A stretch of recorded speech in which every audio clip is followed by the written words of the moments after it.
We appreciate every single one of you. We'd love to know, what part of the world are you watching from right now? Let us know in the comments. Now, let's dive into today's story. Chapter 1. Fracture Points. August rain pelted against the windows of the Harmon residence as Nathaniel, Nate, Harmon stared at the shattered picture frame on his office floor. The broken glass had scattered across the polished hardwood, much like his marriage, once whole, now in pieces. At 42, Nate had built everything from nothing. The son of a bankrupt contractor who'd taken his own life when Nate was just 15, he'd clawed his way through life with calculated precision. His security consulting firm now protected the assets of half the wealthy families in Westport, Connecticut. He knew how to anticipate threats, how to neutralize them before they materialized. But he had failed to secure what mattered most. Veronica Sullivan Harmon, his wife of 7 years, had grown distant over the past 18 months. Tonight's argument had been the worst yet. Her unexplained absences, mysterious texts, and sudden disinterest in their life together had finally boiled over. "You're paranoid, Nate," she'd said, her voice cool as she applied lipstick in their bathroom mirror. "I'm working late because the gallery has a major exhibition coming up. Not everyone gets to set their own hours like you do." Veronica's contemporary art gallery had become successful largely due to Nate's connections and investment. He believed in her vision when no one else would. Now, at 38, she was firmly established in the art world, her name carrying weight in circles that had once dismissed her. Nate knelt to pick up their wedding photo from among the glass shards. The image captured a moment of what he'd thought was authentic happiness. Veronica's emerald eyes bright with promise, his own face softer than it had been in years.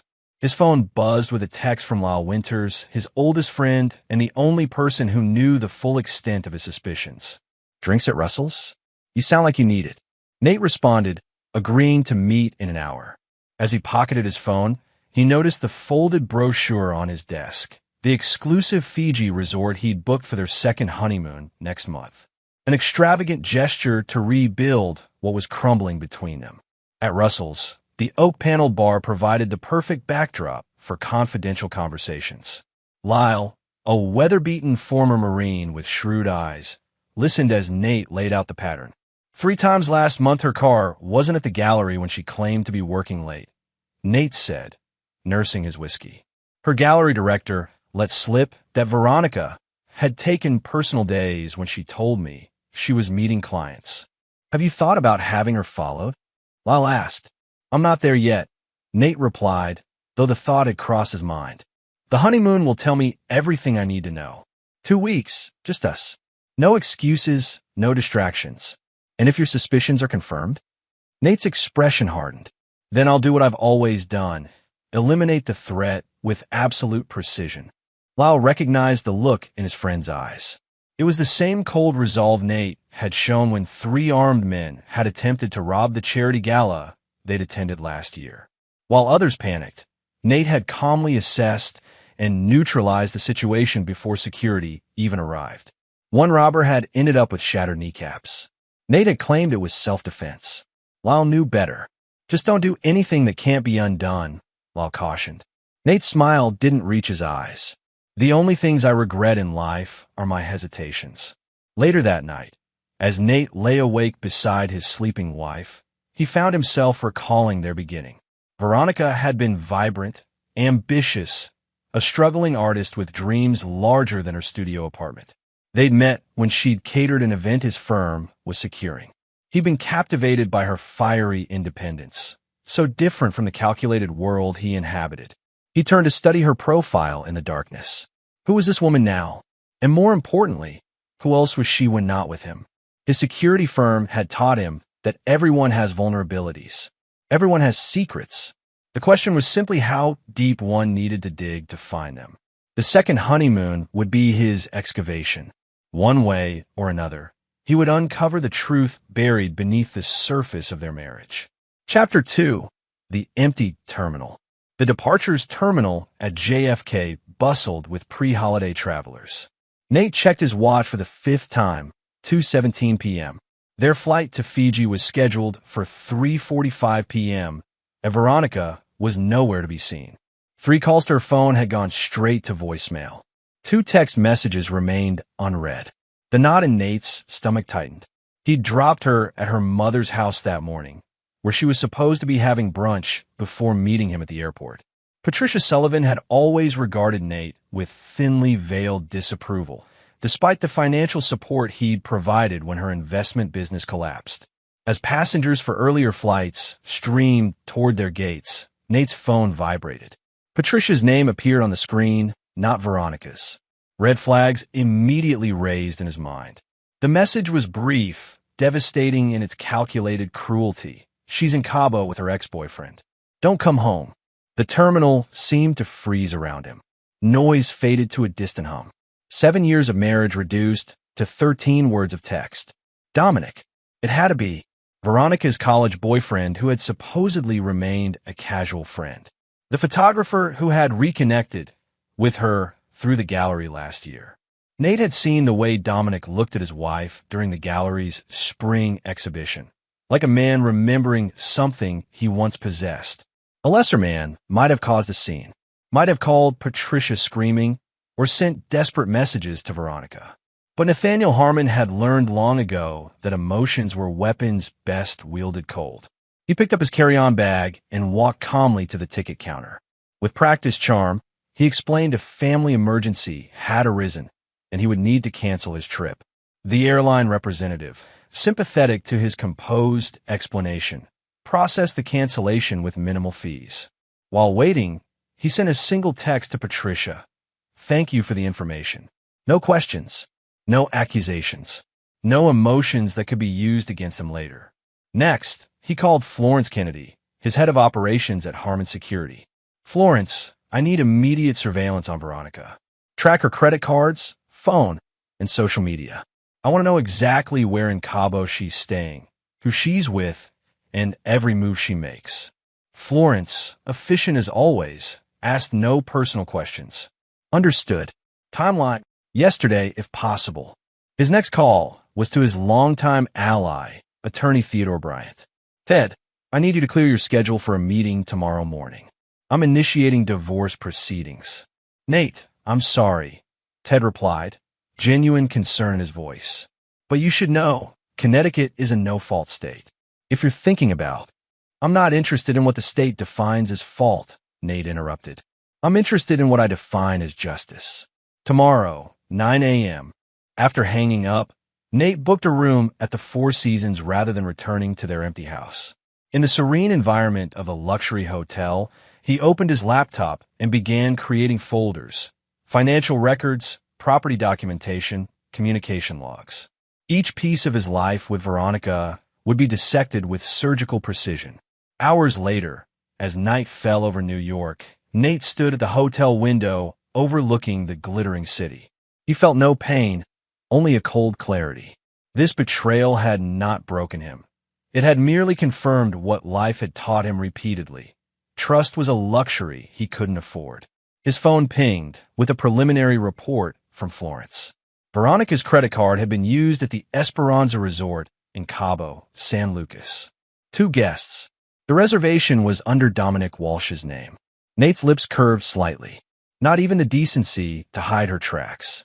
She'd counted on his shock, his hurt, his desperation, emotional responses that would give her the upper hand. She'd severely miscalculated. He opened his contacts and began making calls. By morning, he would have allies positioned throughout Cabo, San Lucas, eyes watching his wife's betrayal unfold in real time, evidence gathering for what would come next. The final call was to Lyle.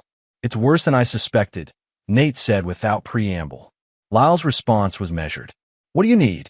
Time, space, discretion. You've got it. And Nate? Don't let this turn you into someone you're not. Nate's laugh was hollow. This isn't changing me, Lyle. It's revealing me. As he ended the call, Nate accessed his private safe deposit box records.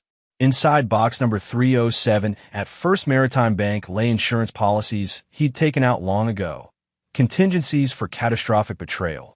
The contents would destroy lives as thoroughly as his had just been upended. He sent one final message before retiring for the night to his wife's phone. Enjoy Cabo. Rest well. 3 simple sentences that revealed nothing of what was to come. The silence that followed would be his first act of psychological warfare, letting uncertainty take root in her mind while he prepared his calculated response. Chapter 3. The Architect's Blueprint. 1 week passed with calculated silence from Nate. No calls, no texts, no emotional outbursts that Veronica might have expected. Meanwhile, his network had been building a comprehensive dossier on her activities. Florence's team had documented Veronica and Dominic's every move in Cabo, from their beachfront cabana to their intimate dinners. Meanwhile, Nate had assembled a war room in a secure office suite in downtown Westport, walls covered with timelines, financial records, and surveillance photos. Ted Bryant studied the display with growing concern. "This is thorough, Nate. Thoroughness prevents mistakes," Nate replied, adjusting a photograph showing Veronica and Dominic embracing on a private yacht. "And I don't intend to make any." "The divorce filing is ready," Ted said, placing a folder on the conference table. "But I'm worried about your approach. This level of surveillance is perfectly legal when conducted in public spaces," Nate finished. "Everything here was obtained through legitimate channels." Ted sighed. "That's not what concerns me. It's the intensity. I've known you for 15 years, and I've never seen you like this." "You've never seen me betrayed like this," Nate replied evenly. The truth was, Nate had been here before, not with a wife's betrayal, but with his father's business partner who had embezzled their company funds, leading to his father's suicide. At 17, Nate had systematically destroyed the man's reputation, business relationships, and marriage through carefully planted information and strategic moves. The man had left town in disgrace, never knowing who had orchestrated his downfall. Nate had learned then that revenge served cold required 3 elements: complete information, strategic patience, and a willingness to trigger catastrophic consequences. His phone buzzed with a notification. According to Florence's contact at the Esperanza Resort, Veronica and Dominic had just checked out. They were returning to Connecticut. "It's time for Phase 1, Nate announced. When Veronica's key turned in the lock of their home the next evening, she found the house dark and silent. As she wheeled her luggage into the foyer, motion-activated lights illuminated the space. On the entry table sat a single envelope with her name written in Nate's precise handwriting. Inside was a printed itinerary of her Cabo trip, complete with timestamps, locations, and photographs, alongside legal divorce papers. No note, no emotional plea, just the cold, hard evidence of her betrayal documented with meticulous precision. As she stood frozen, her phone rang. "Patricia, he's here." Her mother's voice was tense. "Nate just showed up at my house with a police officer." Veronica's pulse quickened. "What? What?" "Something about the text I supposedly sent him." Patricia's voice dropped to a whisper. "Veronica, I never sent any text about Cabo." The realization hit Veronica like a physical blow. She hadn't told anyone where she was going except Dominic. Someone had accessed her mother's phone, or spoofed her number, to send that message to Nate, which meant he had known, had been watching, had been planning. Her phone beeped with an incoming text. From Nate. "Your mother makes a convenient scapegoat, but we both know who made the choice to leave. Police are just confirming the identity theft I reported. Nothing more. Yet, the implied threat in that final word sent a chill through her. Across town, Detective Ellis Porter watched as Nate calmly explained the situation to Patricia. "Someone used your identity to send me devastating news while I waited at the airport," Nate said, his tone reasonable and measured. "I'm not accusing you, Patricia. I simply need to document this for the ongoing investigation." Patricia's face had drained of color. "I would never. Whatever problems you and Veronica have are between us," Nate finished smoothly. "I'm merely following proper procedure for reporting potential identity fraud. Detective Porter is here as a courtesy, given the personal nature of the situation." Detective Porter, who had worked with Nate's security firm on numerous cases, maintained professional detachment. "We just need to verify your phone records, Mrs. Sullivan. Standard procedure." As they departed, Porter murmured to Nate, "This doesn't feel like a standard identity theft case." "It isn't," Nate replied quietly. but your report will be crucial evidence down the line. I appreciate your thoroughness. Just don't make me regret helping you, Porter warned. Nate's smile was razor thin. The only people who will have regrets aren't in this car. Later that night, Nate sat in his temporary apartment reviewing Florence's latest report. Dominic Walsh had returned to his downtown loft. Financial analysis revealed he had recently received a substantial wire transfer from an offshore account. $250,000 2 days before the Cabo trip. More interesting was what Florence had uncovered about Dominic's photography business. His artistic reputation was built on a foundation of manufactured credentials and strategic relationships. The man had been carefully cultivating connections with wealthy patrons, primarily through their wives. Your wife wasn't his first conquest, Florence noted. There's a pattern here. And patterns are predictable, Nate replied, which makes them exploitable. He opened his laptop and accessed a secure server, typing a series of commands that activated dormant protocols. Within minutes, specialized software began systematically accessing accounts and networks connected to both Veronica and Dominic. By morning, their digital lives would be fully compromised, not to steal or destroy, but to monitor. Every email, text message, and phone call would flow through Nate's systems before reaching its destination. Knowledge was power, and he intended to be omniscient. The final piece of his initial strategy involved Veronica's gallery. As principal investor, Nate held significant leverage over its operations. With a few signatures, he could trigger clauses in their business agreement that would require immediate financial restructuring. Not enough to destroy what she'd built. That would come later, but sufficient to create pressure, uncertainty, and fear. As midnight approached, Nate reviewed his blueprint for the weeks ahead. Unlike his father, who had collapsed under betrayal's weight, Nate would turn it into leverage. He would dismantle the lies of those who had wronged him with such precision that they would never recover, never understand exactly how their world had been engineered to implode. He sent a single text to Lyle. "It begins tomorrow." The response came quickly. "Remember who you are." Nate smiled grimly at the screen. That was precisely the point. They had forgotten who he was, what he was capable of. But they would remember soon enough. Chapter 4, Pressure Points. On Monday morning, Veronica arrived at her gallery to find her staff gathered in the lobby, expressions tense. Her director, Maxwell, pulled her aside immediately. "There's someone from the bank here," he whispered. "They're saying there's an issue with our operating line of credit." Veronica's stomach dropped.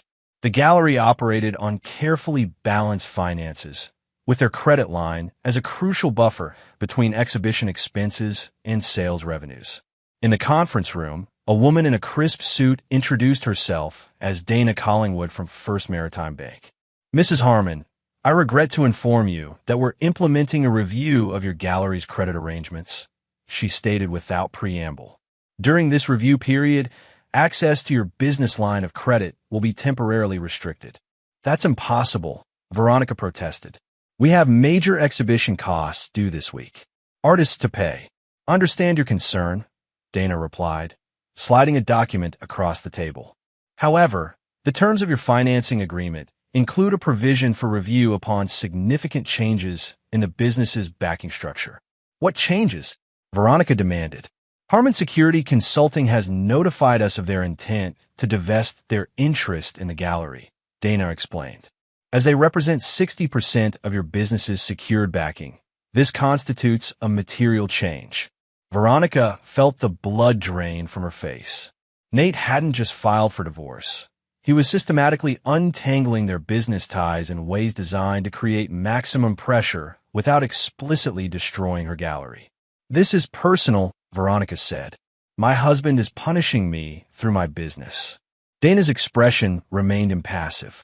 "The bank doesn't involve itself in personal matters, Mrs. Harmon. We're simply following standard risk management protocols." After Dana left, Veronica called Dominic in a panic. "He's freezing my business assets. I need the money you promised, now, not next month." Dominic's voice was tense. "I'm having cash flow issues myself. My biggest client just canceled our contract with no explanation." What Dominic didn't tell her was that he'd received an anonymous email that morning containing detailed evidence of his pattern of seducing wealthy clients' wives, along with manipulated photos suggesting he shared private images of these women with others.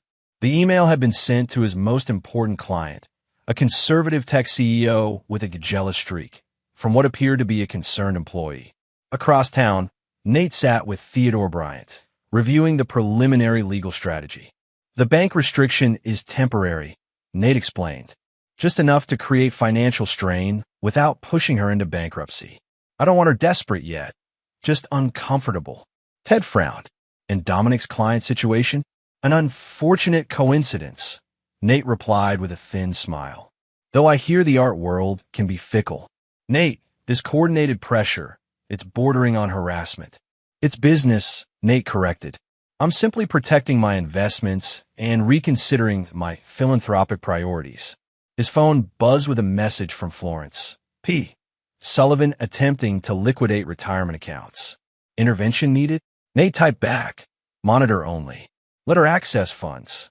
Patricia Sullivan had always been financially irresponsible, a trait Veronica had inherited. Nate knew that under pressure, both women would make predictable mistakes. Patricia withdrawing retirement funds likely meant Veronica had already asked her mother for financial help. The dominoes were falling exactly as he'd anticipated. That evening, Lyle met Nate at his temporary apartment, concern evident in his expression. Your wife tried to contact me today, Lyle said, accepting the whiskey Nate offered. She thinks you've gone off the deep end. What did you tell her? That I hadn't heard from you, Lyle replied. Which was technically true until you called an hour ago. Nate, she sounded scared. Good, Nate said flatly. Fear is clarifying. Lyle studied his friend. This isn't just about the affair, is it? This is about something deeper. Nate's expression hardened. Did I ever tell you what my father said before he killed himself? He said, the world belongs to those willing to do what others won't. For years, I thought he meant that as a warning against crossing lines. Now I understand it was instruction. For revenge. For justice, Nate corrected. Veronica didn't just cheat, she calculated.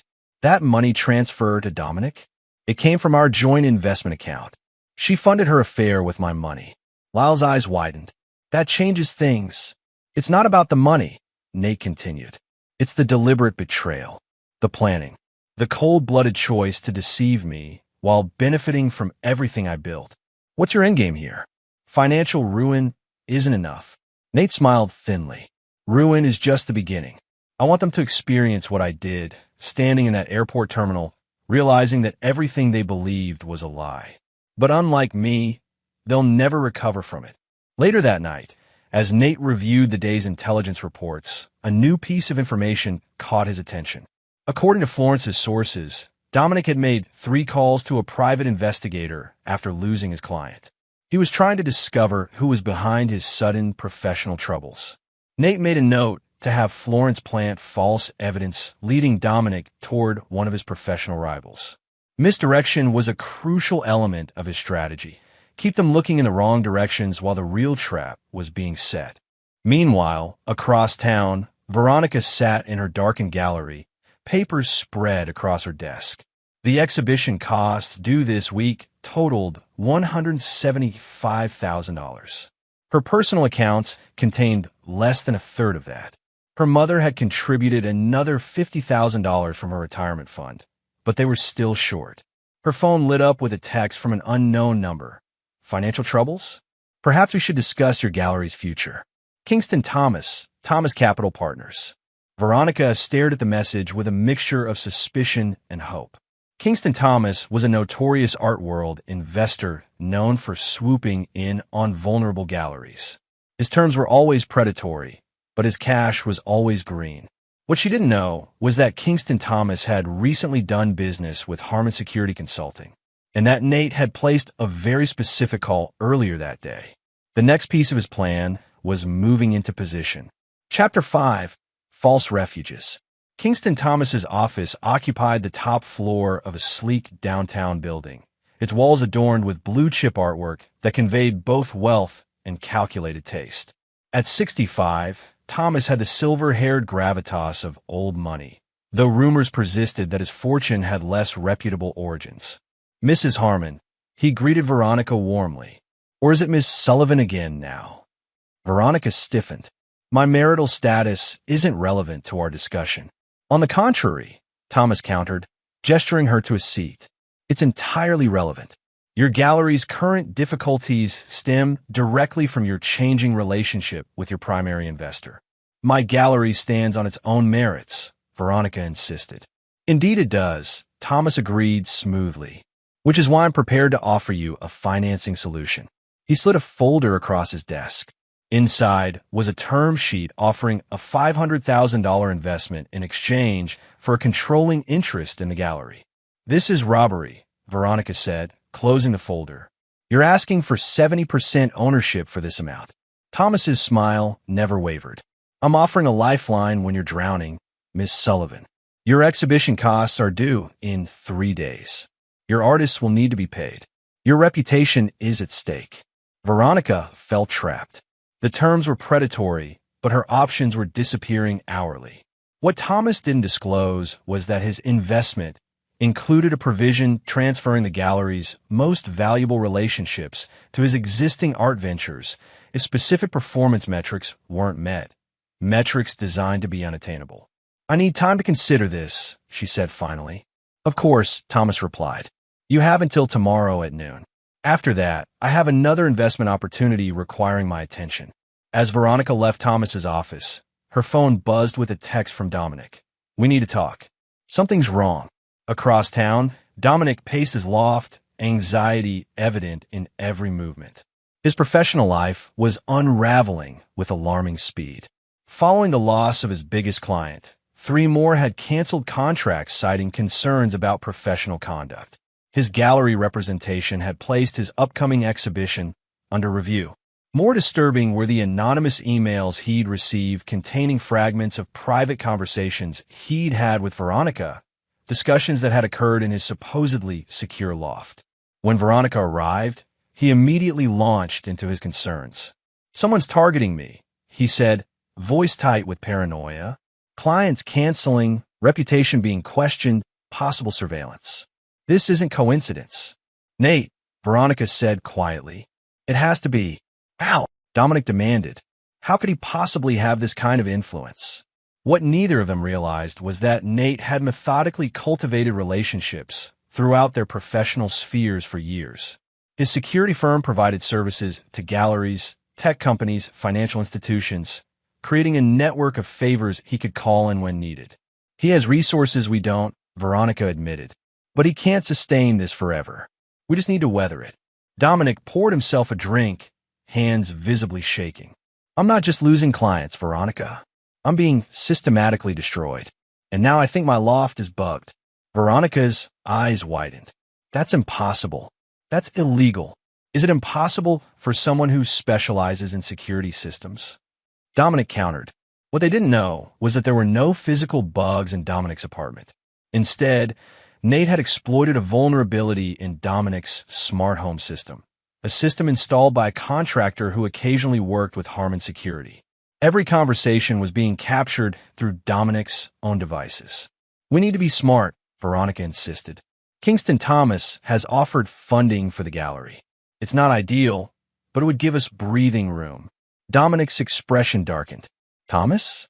He's a vulture, and he's connected to everyone in this city, including your husband. What choice do I have?" Veronica asked desperately. Before Dominic could respond, both their phones chimed simultaneously with text message alerts.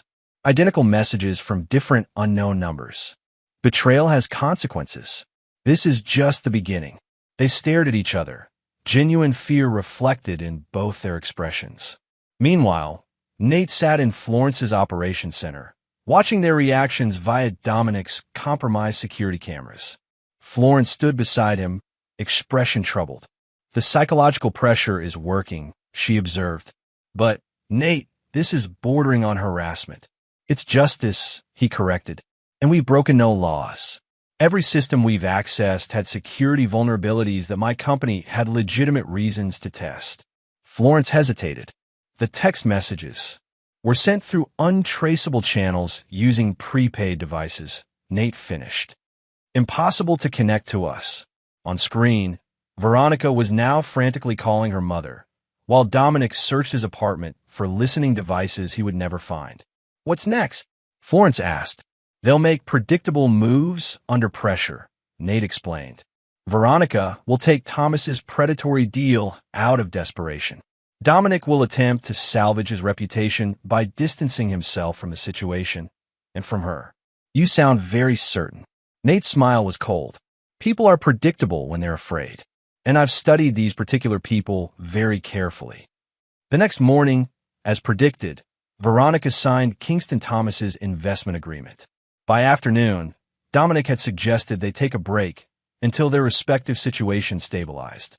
Nate received confirmation of both developments within hours. Phase 1 was complete, isolation achieved. Now is time for Phase 2, escalation. Chapter 6, The Unraveling. 3 weeks later, Veronica stood in her gallery, surrounded by the wreckage of what should have been her career-defining exhibition. The reviews had been brutal, not because of the art itself, but because half the feature artists had withdrawn at the last minute, citing professional concerns. Kingston Thomas leaned against the doorframe, his expression a practiced blend of sympathy and calculation. This is unfortunate, he said, gesturing to the half-empty space, particularly given the performance metrics outlined in our agreement. Veronica fought to keep her voice steady. Those withdrawals were orchestrated. Someone contacted my artist with lies about the gallery's financial stability. What she didn't know was that this someone had been a series of anonymous industry sources, all carefully cultivated false identities created by Florence's team. No direct connection to Nate, but devastating in their cumulative effect. Conspiracy theories won't help your situation, Thomas replied. The fact remains that your exhibition failed to meet the minimum revenue requirements specified in Section 5.3 of our agreement. You never intended this to succeed, Veronica realized aloud. This was a setup from the beginning. Thomas's smile thinned. Business is business, Ms. Sullivan. I'll have my team begin the transfer of your key artist relationships to my other ventures immediately. After Thomas left, Veronica sank into her office chair, the magnitude of her situation finally hitting her. In less than a month, she had lost her marriage, her financial security, and now her gallery's most valuable assets. Dominic had practically disappeared, responding to texts with increasingly brief messages before stopping communication entirely 3 days ago. Her phone rang. Her mother. The bank called. Patricia said without preamble. They're saying the home equity loan is in default. They're starting foreclosure proceedings. Veronica closed her eyes. That's impossible. I made the payment last week. They're saying it wasn't received. Patricia's voice cracked. Veronica, I'll be homeless in 90 days. The systematic destruction of their financial lives continued relentlessly. What neither woman understood was that Nate had accessed Patricia's banking records through his connections and identified a pattern of late payments stretching back years. He hadn't caused the default.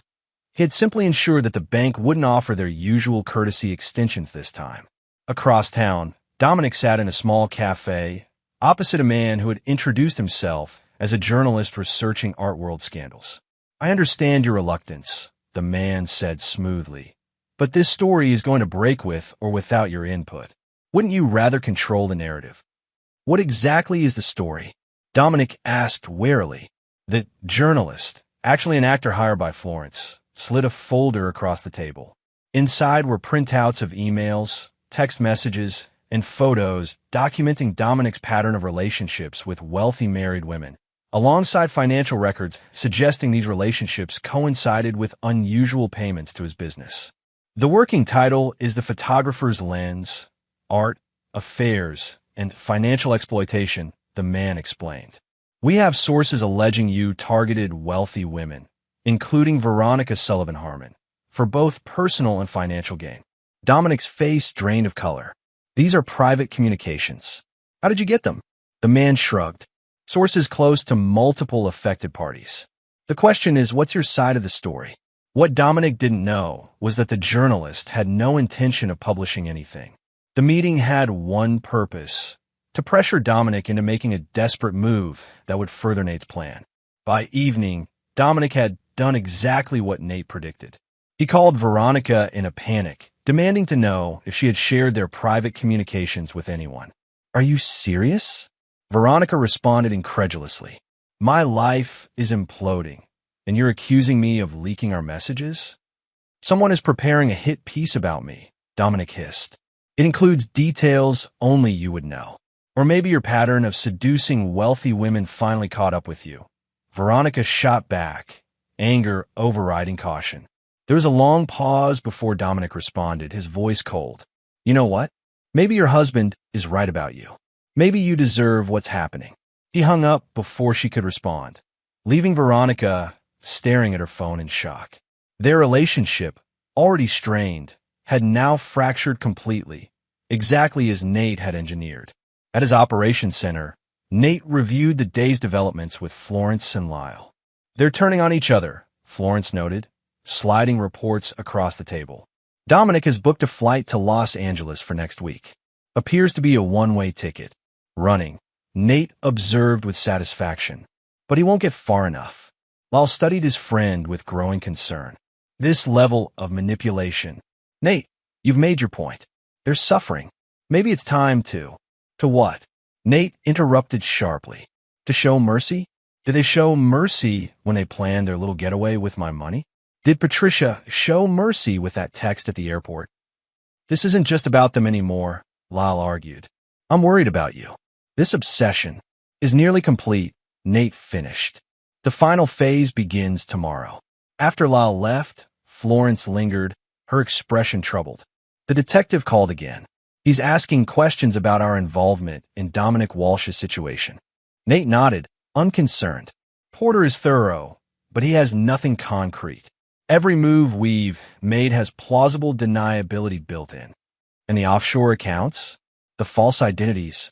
All legitimate security testing protocols documented in our company records," Nate replied smoothly.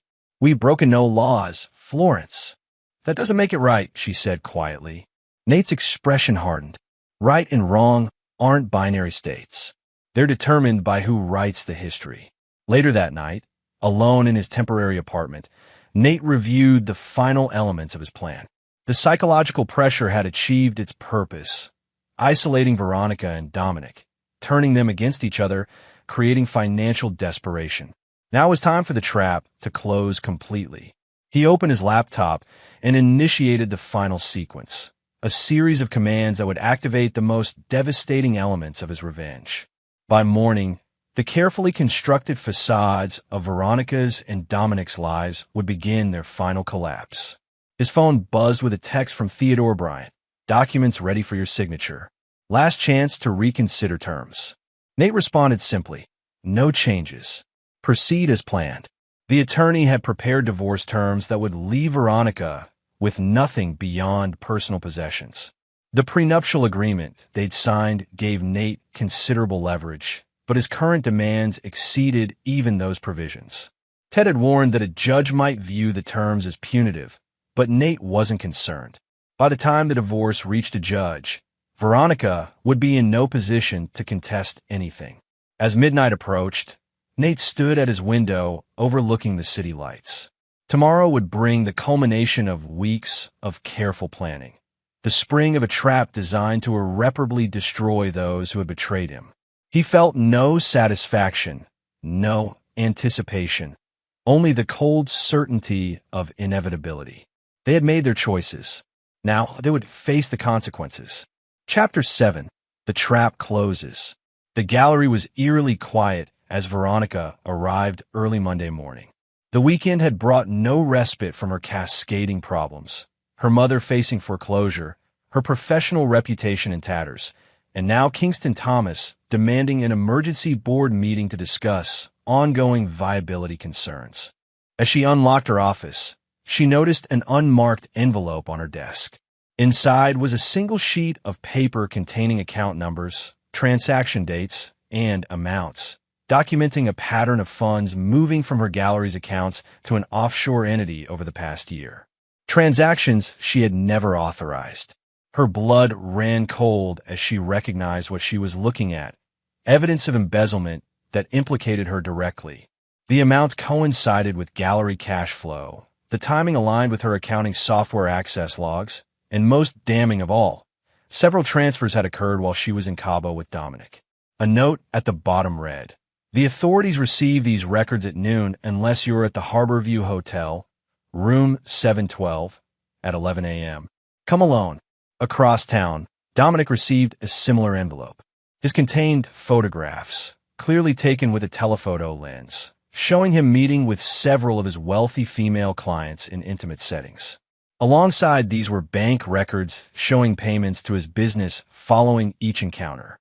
His note read, "The wives, husbands, and art world receive these at noon unless you're at the Harborview Hotel, room 712, at 11 a.m. Come alone." Neither knew the other had received similar instructions. Both assumed Nate was behind the messages, yet both felt compelled to comply. The evidence presented would destroy what remained of their lives. At precisely 10:55 a.m., Veronica entered the upscale Harborview Hotel, her expression carefully composed despite her internal turmoil. In the elevator, her hand trembled slightly as she pressed the button for the 7th floor. 3 minutes later, Dominic arrived, taking a different elevator to the same destination. They met in the hallway outside room 712, surprise and suspicion instantly coloring their encounter. "What are you doing here?" Veronica demanded. Dominic's expression darkened. "I was about to ask you the same thing. Did he contact you too?" Before she could respond, the door to room 712 opened.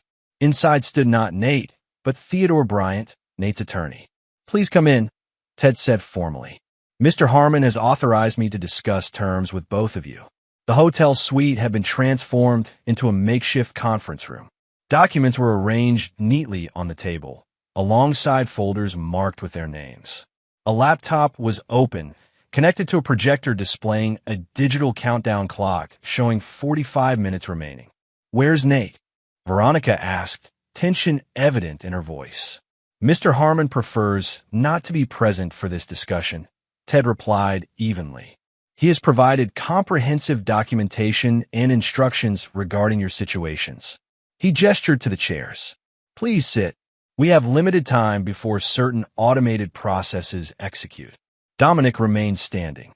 "This is blackmail." "No," Ted corrected. "This is negotiation. Blackmail would imply Mr. Harmon is seeking personal gain through threats. He is merely offering you both choices with clearly defined consequences." He opened the folders, revealing duplicate copies of the incriminating evidence they'd received that morning, alongside additional documents neither had seen before. "Mr. Walsh, these photographs and financial records suggest a pattern of using romantic relationships for financial gain. Ms. Sullivan, these transaction records indicate systematic embezzlement from your gallery. I never authorized those transfers." Veronica protested. "Perhaps not consciously," Ted replied smoothly. "But the digital evidence, access logs, authentication records, suggests otherwise. At minimum, it demonstrates negligence in securing your financial systems." He turned to the projector screen. "In approximately 42 minutes, unless I enter specific cancellation codes, this evidence will be automatically transmitted to relevant authorities, business associates, and media outlets." "What does Nate want?" Dominic demanded. Ted slid 2 document sets across the table. "Mr. Harmon offers resolution through these agreements." Veronica scanned the papers before her, face paling. "This is insane. He wants me to sign over all remaining interests in the gallery, admit to financial mismanagement in writing, and agree to never work in the art industry again. Your agreement also includes a provision for a single Fiji Airlines ticket to Australia, departing tonight, along with $100,000 in a new account," Ted added. "Sufficient for a fresh start far from here." Dominic's agreement contained similar professional destruction, a written admission of unethical behavior, agreements never to work with his major clients again, and surrender of his professional equipment and portfolio rights. His fresh start was a ticket to Spain and $100,000. "He wants us gone," Dominic realized, "completely erased." Mr. Harmon wants resolution, Ted corrected. The manner of that resolution is entirely your choice. The countdown on screen showed 38 minutes remaining. And if we refuse? Veronica asked, voice barely above a whisper. Ted gestured to the evidence folders. Then at noon, your professional and possibly legal troubles begin in earnest. The choice is yours. What neither Veronica nor Dominic knew was that Nate was indeed in the hotel, watching their reactions through a camera hidden in the conference room's smoke detector. Florence sat beside him in an adjacent suite, monitoring the feed. They're panicking, she observed. As they should be, Nate replied. The evidence is compelling, even if manufactured. Florence raised an eyebrow. You created false embezzlement records. I created nothing false, Nate corrected. Those transfers did occur, from accounts Veronica had access to, authenticated with credentials matching her patterns. That she didn't authorize them is irrelevant to how the evidence appears. On screen, Dominic and Veronica had moved to opposite sides of the room, their body language hostile. You did this, Veronica accused Dominic. You needed money for Cabo, so you used my gallery accounts. That's absurd, Dominic shot back. You're the one who insisted on that expensive resort. You said you had the money handled. Their relationship, already fractured by pressure, was now completely shattered by mistrust, exactly as Nate had planned. The countdown showed 30 minutes remaining. In the conference room, Ted remained impassive as Veronica and Dominic continued arguing, each becoming increasingly convinced the other had caused their downfall. The agreements require signatures from both parties, Ted finally interrupted.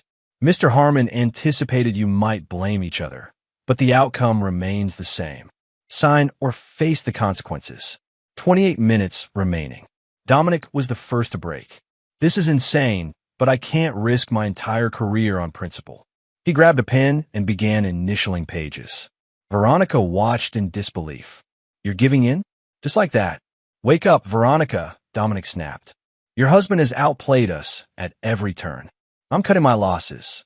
The realization of her complete isolation finally hit Veronica. Her husband had orchestrated her destruction. Her lover was abandoning her. Her mother was losing her home, and her professional reputation was in tatters. I want to speak to Nate, she demanded. Directly, before I sign anything. Ted checked his watch. That wasn't part of the arrangement. Then I'm not signing, Veronica stated, folding her arms. In the monitoring room, Florence looked to Nate questioningly. Let her stew for another 5 minutes, Nate instructed. Then I'll go in. True to his word, 5 minutes later, Nate entered the conference room. His appearance had changed subtly over the past month.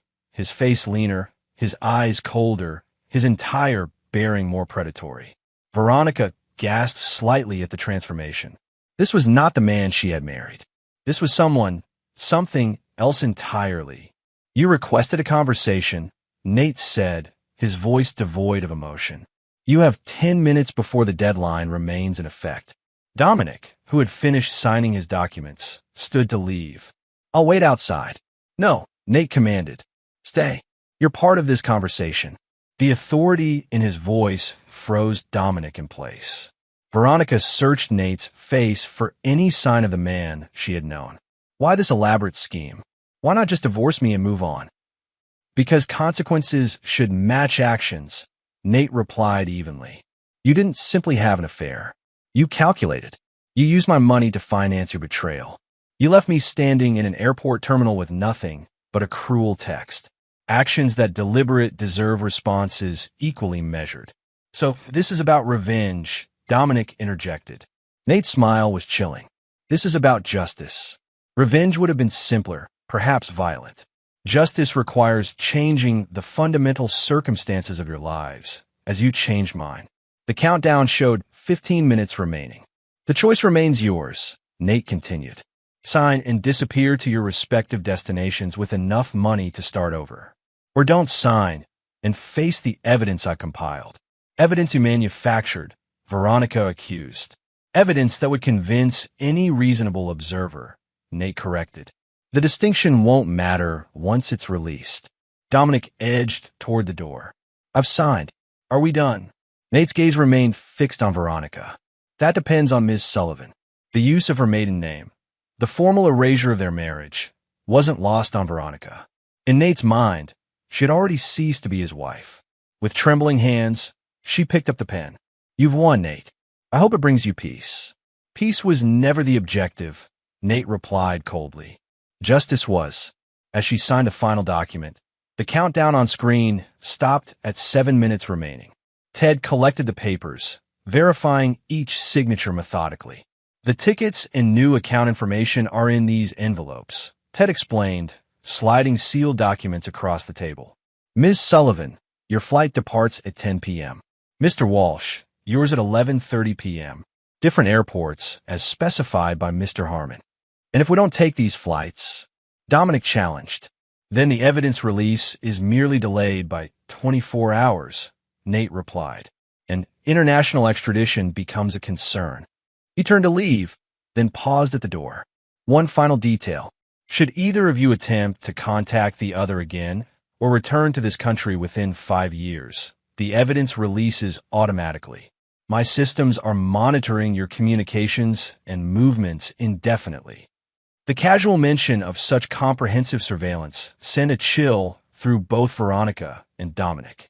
Neither doubted Nate's capability or determination to enforce these terms. After they left, Florence joined Nate and Ted in the conference room. They've accepted the terms, Ted confirmed. Legally, this concludes the matter. Ensure the flight manifests confirm their departures tonight, Nate instructed Florence, and maintain surveillance protocols for the full 5-year term. 5 years of monitoring. Florence questioned, is that really necessary? Necessary? No, Nate admitted. But appropriate? Absolutely. As they gathered their materials, Detective Porter appeared in the doorway, his expression grim. Mr. Harmon, he said formally, I'd like to speak with you regarding some concerns about potential harassment and coercion. Nate remained perfectly composed. Of course, Detective, though I'm afraid you've been misinformed. What occurred here today was a private legal settlement between parties. My attorney can provide all relevant documentation. Porter's eyes narrowed. Settlements usually don't involve flight manifests and surveillance threats. These weren't usual circumstances, Nate replied smoothly. But I welcome your investigation. You'll find everything done today was technically legal, if unconventional. The emphasis on technically wasn't lost on Porter. But as Ted had assured Nate repeatedly, the line between aggressive negotiation and coercion was subjective, and Nate had carefully remained on the legal side of that line, leaving no evidence that would stand up in court. As Porter departed with a warning to remain available for questioning, Nate felt no concern. The trap had closed exactly as designed. By tonight, both architects of his betrayal would be on separate continents, their former lives systematically dismantled. Justice, as he defined it, had been served. Chapter 8. Collateral Damage. 3 days after Veronica and Dominic departed for their forced exiles, Patricia Sullivan sat across from Nate in his temporary apartment. Her once haughty demeanor had been replaced by desperate resignation. You've destroyed my daughter's life, she said without preamble. Are you here to destroy mine too? Nate studied her dispassionately. Your foreclosure situation is unfortunate, but it stems from your own financial mismanagement, not my actions. Don't pretend you had nothing to do with it, Patricia snapped. The bank suddenly enforcing terms they've overlooked for years? That has your fingerprints all over it. I simply ensured no special treatment was extended, Nate corrected. The preferential handling you've received in the past was due to my relationship with the bank's executives. That relationship has evolved. Patricia's hands trembled slightly as she clutched her purse. What do you want, Nathaniel? Why arrange this meeting? Nate slid a document across the coffee table. A rental agreement. A modest apartment in Albany. Paid for 1 year in advance. Albany? Patricia questioned, confusion evident. Why would I move to Albany? Because your options here have expired, Nate replied matter-of-factly. Your home enters foreclosure next week. Your social standing is compromised by association with your daughter's situation, and your retirement funds are depleted. The clinical assessment of her circumstances hit Patricia like physical blows. This is your idea of mercy? Exile to Albany. This is my idea of resolution, Nate corrected. You played your role in this situation. The text message at the airport. I never sent any text. Patricia protested. Perhaps not intentionally, Nate conceded, but your phone did. And your subsequent actions, supporting their betrayal, enabling their relationship, make you complicit. He tapped the document. 1 year in Albany. Time to rebuild away from the consequences of your daughter's choices. The alternative is navigating homelessness in a community that no longer welcomes you. Patricia's expression hardened. You're a monster, Nathaniel. I always told Veronica you were cold, but this is inhuman. No, Nate corrected quietly. This is precisely human. The calculated response to deliberate harm. The natural consequence of choices made with full awareness of potential outcomes. Against her pride, Patricia signed the agreement. Within a week, she had relocated to Albany, effectively removed from Nate's world, just as her daughter had been. Meanwhile, Detective Porter continued his informal investigation into Nate's methods. Over coffee at a downtown diner, he presented his concerns to Lyle. Everything technically legal, but ethically questionable, Porter explained. I can't prove coercion, but I know it occurred. Lyle remained carefully neutral. Nate's been through a traumatic betrayal. People respond in different ways. This wasn't just responding, Porter argued. This was a systematic campaign to destroy lives. I've seen the aftermath of vendettas before. They rarely end cleanly. What exactly are you suggesting? Lyle asked, eyes narrowing. Porter leaned forward. I'm suggesting your friend is on a dangerous path. Power and control can become addictive, especially when justified by righteous anger. Nate's actions were extreme, Lyle acknowledged, but the situation is resolved now. Everyone has moved on. Have they? Porter questioned. Or has he simply moved the pieces off the board temporarily? The detective's words lingered with Lyle long after their meeting. That evening, he confronted Nate at his operations center, where Florence was presenting updates on Veronica's and Dominic's activities in their respective new locations. This needs to end, Lyle said firmly. The monitoring, the surveillance, all of it. Nate barely glanced up from the reports. It continues for the full 5 years as planned. They're gone, Nate. They've lost everything. It's done. It's done when I say it's done, Nate replied, an edge entering his voice. The monitoring ensures compliance with our agreements. Lyle glanced at Florence, who subtly nodded her agreement with his concerns. This isn't about compliance anymore. This is about you not letting go. Nate finally looked up, his gaze coldly analytical. Interesting perspective. Incorrect, but interesting. Porter is still investigating, Lyle pressed. He believes you've crossed lines that can't be uncrossed. Porter has suspicions, but no evidence, Nate replied dismissively. His investigation will conclude exactly as I've planned. The casual confidence in Nate's tone sent a chill through Lyle. What does that mean? What have you done? Nate smiled thinly. I've simply ensured that certain information about Detective Porter's financial history becomes relevant to his superiors if his unofficial investigation continues. You're blackmailing a police detective? Lyle asked incredulously. I'm applying appropriate countermeasures to an unnecessary intervention, Nate corrected. Porter has a gambling problem he believes is well hidden. It isn't. Florence exchanged an alarmed look with Lyle. Nate, that's going too far. Porter was just doing his job. His job didn't include pursuing personal vendettas against me. Nate replied evenly.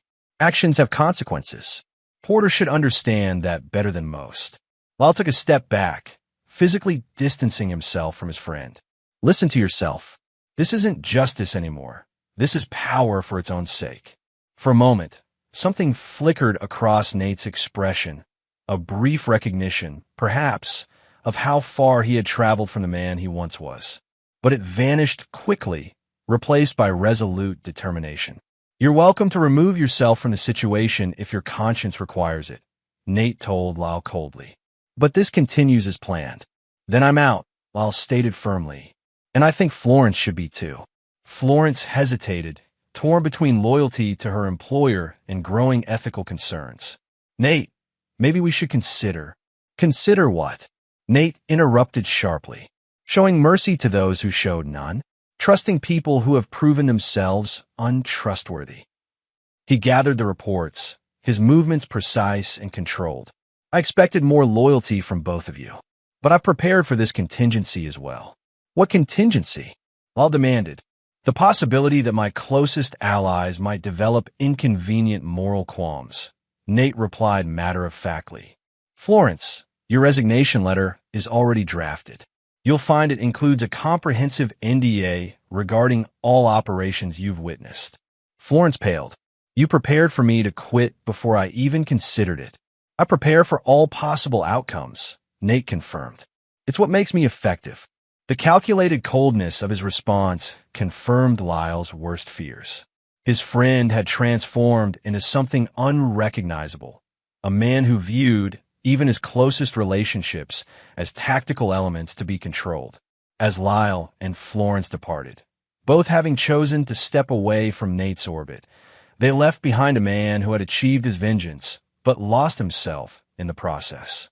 Alone in his operations center, Nate reviewed the monitoring systems tracking Veronica in Australia and Dominic in Spain. Both were complying with his terms, their lives reduced to shadows of their former existence. Patricia was settled in Albany. Detective Porter had received a warning from his superiors about his concerning financial choices, and Kingston Thomas had successfully absorbed the most valuable elements of Veronica's gallery. Every piece had moved exactly as Nate had engineered. Victory was complete, comprehensive, and cold. Yet as he sat surrounded by the technological tools of his revenge, Nate felt no satisfaction, only a hollowness that his calculated justice had failed to fill. The betrayal that had driven him remained, transformed now into something harder and more permanent, a fundamental restructuring of how he viewed the world and his place in it. Trust, connection, vulnerability, these were weaknesses he would never permit himself again. The fortress he had built around his heart was now impenetrable, reinforced by the success of his revenge and the knowledge that he needed no one.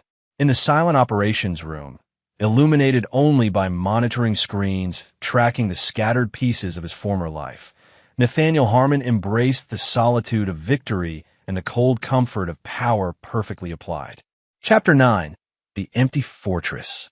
6 months after Veronica's and Dominic's forced departures, Nate stood in the empty expanse of his newly purchased penthouse overlooking the harbor. Floor-to-ceiling windows offered a commanding view of the city where he had systematically destroyed those who betrayed him. The space was minimalist to the point of austerity. No photographs, no mementos, nothing that connected him to his past life.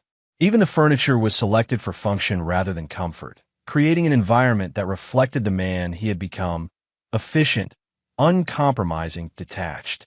His phone rang. Theodore Bryant. The Sullivan-Harmon divorce is officially finalized, Ted informed him. Judge Westfield had some questions about the terms, but ultimately signed off given the pre-existing agreements. And the financial settlements? Nate inquired. All executed as specified, Ted confirmed. Your ex-wife maintains her exile with no legal claims remaining. Former wife? Nate corrected coldly. Ex implies a continuing connection. There is none. Ted's sigh was audible through the phone. Nate, as your attorney and someone who's known you for years, I have to ask, was it worth it? Worth is subjective, Nate replied. Justice was served. That's what matters. After ending the call, Nate moved to his home office, where multiple screens displayed the ongoing monitoring of Veronica's and Dominic's separate situations. Florence's replacement, a technically brilliant but morally flexible security specialist named Victor, had maintained the surveillance protocols without Florence's ethical hesitations.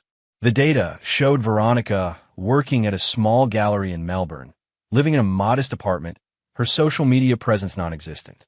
Dominic had fared worse, unable to rebuild his photography career in Barcelona, now working as a tour guide for English-speaking visitors.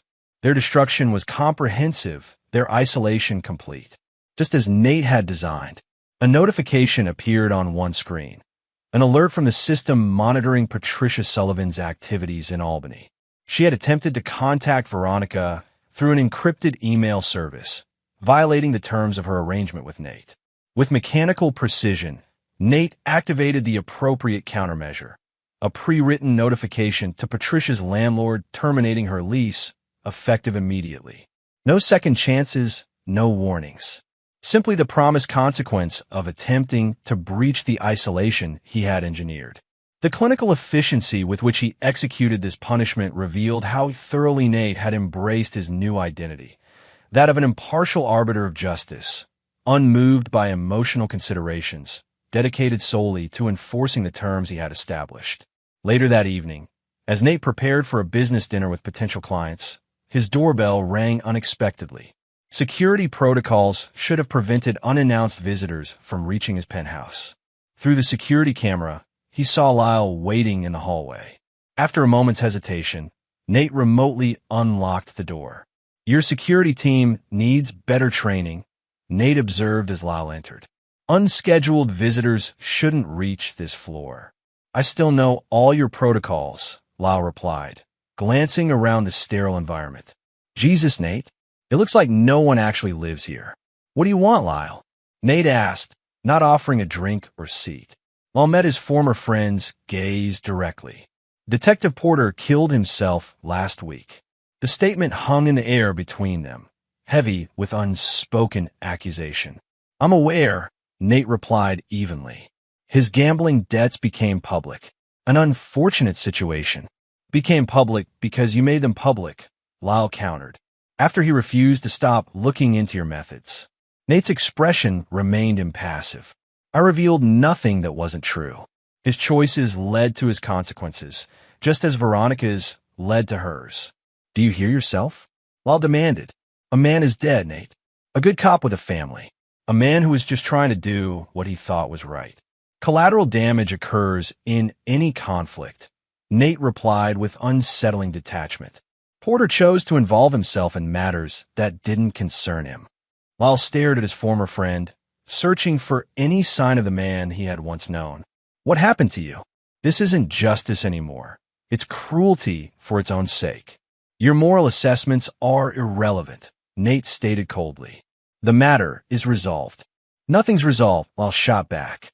"You're still monitoring them, still controlling their lives from afar. You haven't moved on. You've just built a more sophisticated cage for yourself." Nate checked his watch pointedly. "I have a dinner engagement. If you've delivered your message, we're done here." Lyle shook his head sadly. "You know what the difference is between you and your father? He had the decency to destroy only himself when he was betrayed. You're taking everyone down with you." The reference to his father, the first time anyone had dared make such a comparison, flickered briefly across Nate's controlled expression. "My father was weak," Nate replied, his voice dangerously soft. "He surrendered to circumstances. I mastered them." "No," Lyle corrected, moving toward the door. "You surrendered to something far worse. The belief that power is the same thing as strength." After Lyle departed, Nate stood motionless in his pristine, empty penthouse. For a brief moment, doubt crept into the fortress of certainty he had constructed, not about the justice of his actions, but about their cost to himself. He dismissed the thought almost immediately. Sentiment was weakness. Attachment was vulnerability. He had eliminated both from his life, replacing them with control and power. The hollow feeling that occasionally surfaced in quiet moments like this was simply the echo of the man he no longer needed to be. His phone alerted him that his car was waiting downstairs. He straightened his tie, checked his appearance in the mirror, noting with satisfaction the cold efficiency reflected there, and headed to his business dinner. The Nathaniel Harmon who had once loved Veronica Sullivan, who had invested in her dreams and believed in possibilities, was gone. In his place stood a man who had discovered his true nature through betrayal and revenge, a man who would never again permit himself to be vulnerable, never forgive a transgression, never trust another soul with his heart or future. As he rode the elevator down to the lobby, Nate reflected on the comprehensive victory he had achieved. Every person who had participated in his humiliation was now suffering consequences precisely calibrated to their actions. Justice, as he defined it, had been served without compromise or mercy. If that justice had transformed him in the process, had hollowed him out and replaced warmth with calculation. That was simply the price of victory. A price he had paid willingly, with eyes open to the man he was becoming. The elevator doors opened to the lobby. Nathaniel Harmon stepped out, alone, unforgiving, and utterly victorious in a game where winning had cost him everything that once made victory worthwhile.